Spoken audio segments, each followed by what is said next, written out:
Kabot distrik jangka distrik West Janta Hills hakasin thok ding jangka tayo kalabok biang saya Kawei ka quarantine center Jowai ban pendonkam na gabenta ban penkerpang ikinong song kathan kibawan na gijaka ke besyakta haga klam COVID-19.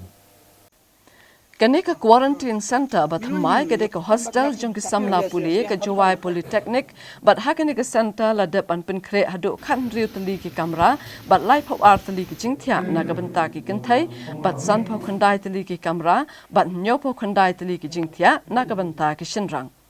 la ban ke dau hang ne ba ka West Giant Hills kala ithu ya ka JNV Mukla bat ka kyang nang ba Government College ban long ki quarantine center ha ka district ban te la kam ya ka jing sapriang jong ka klam COVID-19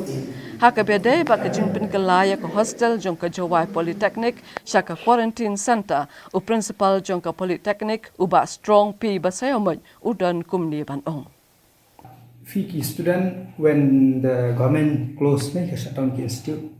they could slow back. No time. The student they don't have time even bandake di tiar kita banlum balang, di haban sugi. But with the expectation that maybe within a week they'll open again. Di tiar di jongki dengan on base kita bantuin. They hadin magawan kani order kemudian ni dengan ali issue ni no we tried our best with the Jindan present of the warden. Dengar warden. Tinggal ensure ki bapak indum hai kita balum hai ki debu age respected rooms tamashalong ba suppose like room 1 room 2 room 3 ni when ni plan na vacate 2 rooms ki bo room 3 like that andal long ki ke te kata te din kata kimi jing sha ni student tinggal apan sa ni la phone ki la phone singa ada ka so principal tengah ngolong ba if they have any problem they can call me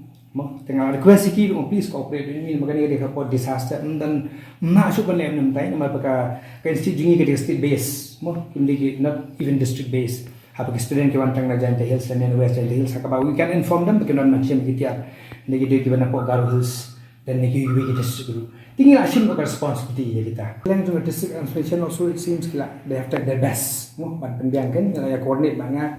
magari no dot usaha takani kena geng GC la iPhone dan EAC komolong ru depan pendiang kita ki bro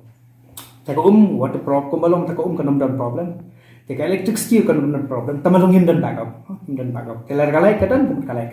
problem